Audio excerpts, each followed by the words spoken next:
مقصد تو اللہ نے بیان کر دیا کہ میں نے تمہیں اپنی عبادت اور بندگی کے لیے پیدا کیا. باقی کائنات کے اندر جو کچھ بھی ہے وہ کس لیے ہے؟ یاد رکھیں اس ساری کائنات میں اللہ نے جو جو بھی بنایا ہے کوئی ایک چیز بھی اس نے بیکار پیدا نہیں کی.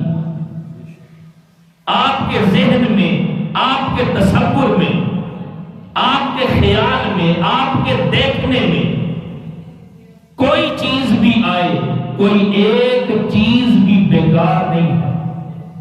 حضرت موسیٰ علیہ السلام اللہ کے نبی، آپ نے دیوار کے اوپر بیٹھی ہوئی لیزرڈ چھپکلی دیکھی، چھپکلی، تو اللہ کی بارگاہ میں سوال کیا مولا اس کو کس لیے پیدا کیا، اس کو کیوں بنایا ہے؟ فرمایا پیارے موسیٰ تمہارے اس سوال سے پہلے وہ چھپکلی پوچھ چکی ہے مولا تو نے موسیٰ کو کیوں بنایا. تو اس کائنات کے اندر جو کچھ بھی ہے اس کے پیدا کرنے میں کوئی نہ کوئی حکمت ضرور ہے. وہ ایک الگ بات ہے، ہمارا نالج اتنا نہیں، ہمارا علم اتنا نہیں، ہماری ریسرچ تحقیق اتنی نہیں کہ ہم جان سکے اللہ نے کس لیے بنایا. لیکن ساری چیزوں کے پیدا کرنے میں حکمت ہے. اور یہ جو انسان ہے کیا اس کو بیکار پیدا کیا؟ کیا اس کو فضول پیدا کیا؟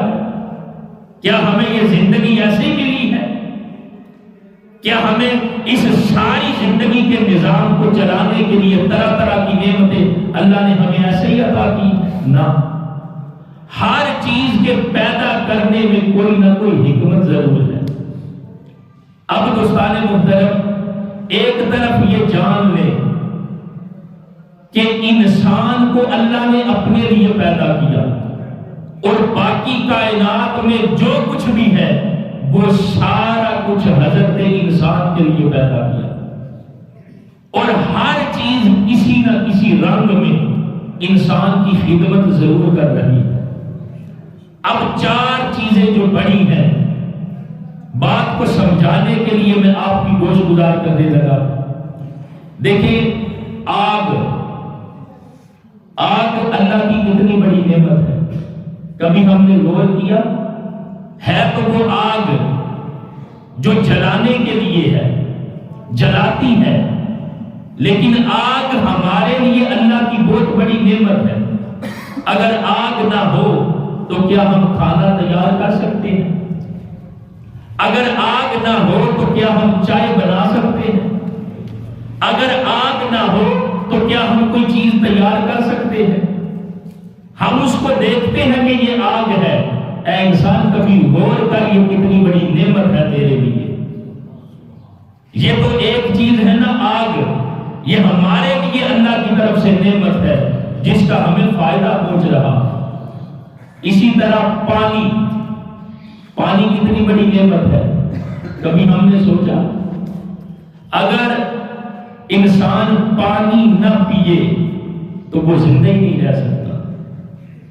میڈیکل سائنس یہ کہتی ہے اگر بندہ 3 دن تک پانی نہ پیے تو اس کا جینا مشکل ہو جائے گا. کتنی بڑی یہ نعمت ہے پانی. پانی کس لیے ہے؟ انسان کی زندگی کے لیے. آگ کس لیے ہے؟ انسان کی زندگی کے نظام کو چلانے کے لیے. تو آگ بھی ہمارے لیے نعمت ہے، پانی بھی ہمارے لیے نعمت ہے. پھر مٹی، یہ جو مٹی ہے جس کے اوپر ہم بیٹھتے ہیں، یہ جو مٹی ہے جو ہمارے مکانوں کو اپنے سر پہ اٹھائے ہوئے، یہ مٹی ہے نا جس پر ہماری فصل ہوتی ہے. یہ مٹی ہے نا جس پر خوبصورت سر سبز و شاداب باغات نظر آتے ہیں. کبھی ہم نے سوچا ہے تو یہ مٹی ہے اس لیے ہمارے. کتنی بڑی نعمت ہے اور انسان کی خدمت میں لگی ہوئی ہے اللہ کے حکم سے. اسی طرح ہوا بھی اللہ کی نعمت ہے. اگر ہوا نہ ہو تو کیا ہم سانس لے سکتے ہیں؟ یہ ہوا ہے جس کے کے ذریعے سے ہم آکسیجن کو جذب کرتے ہیں اور کاربن ڈائی آکسائڈ کو خارج کرتے ہیں۔ اگر ہوا نہ ہو تو ہم سانس ہی نہیں لے سکتے۔ 4 چیزوں کا میں نے ذکر کیا ہے۔ ایک ہے آگ۔ آگ بھی اللہ کی نعمت ہے جس کے ذریعے سے ہم کھانے تیار کرتے ہیں۔ پانی بھی اللہ کی نعمت ہے جس کی وجہ سے ہم پیتے ہیں تو ہماری زندگی کا نظام چلتا ہے۔ مٹی یہ بھی اللہ کی نعمت ہے جو ہمارے مکانوں کا سر پہ اٹھائے ہوئے ہے جس پر ہم چلتے ہیں۔ اور ہوا بھی اللہ کی نعمت ہے جس کے ذریعے سے ہم سانس لیتے ہیں۔ یہ 4 میجر چیزیں جن کا میں نے ذکر کیا یہ تو انسان کے لیے ہے۔ اب سوچنا یہ ہے کہ یہ جو انسان کی ہستی ہے اس کو اللہ نے کیوں بنایا؟ ایک مقام پر فرمایا آفا حسیبتم انما خلقناکم عبثا وانکم الینا لا ترجعون، کیا تم یہ گمان کرتے ہو کہ ہم نے تمہیں بیکار پیدا کیا؟ انسان کی تخلیق کا، انسان کی پیدائش کا کوئی نہ کوئی مقصد ہے۔ ایک طرف ہم یہ بات جان گئے کہ ساری کائنات میں جو کچھ بھی ہے وہ انسان کے لیے ہے۔ اب انسان کس لیے ہے؟ یہ جو ہمارا وجود ہے، یہ ہماری ہستی ہے، یہ کس لیے ہے؟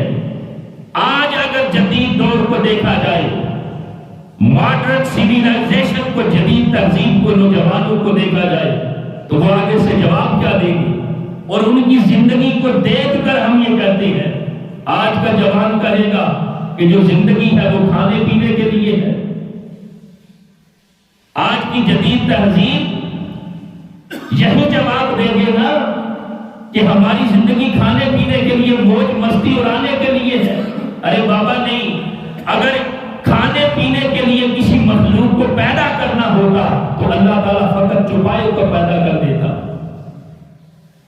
چوپایوں کو پیدا کرتا وہ سب سے زیادہ گندا لیتے۔ پھر کیا انسان کو سونے کے لیے پیدا کیا کہ آرام کرتا رہے، غفلت میں زندگی گزارتا رہے؟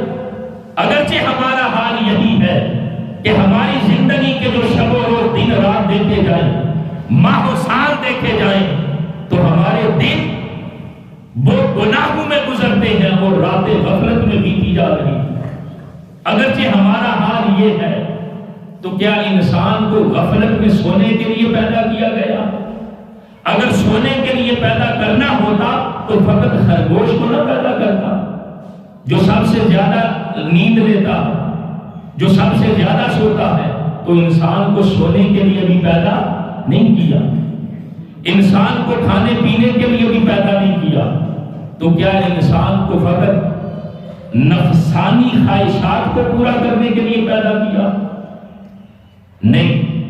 اگر نفسانی خواہشات کے لیے پیدا کرنا ہوتا تو ڈارون کی تھیوری کے مطابق اللہ تعالیٰ صرف بندر کو نہ پیدا کرتا جو سب سے زیادہ نفسانی خواہش کو پورا کرتا ہے۔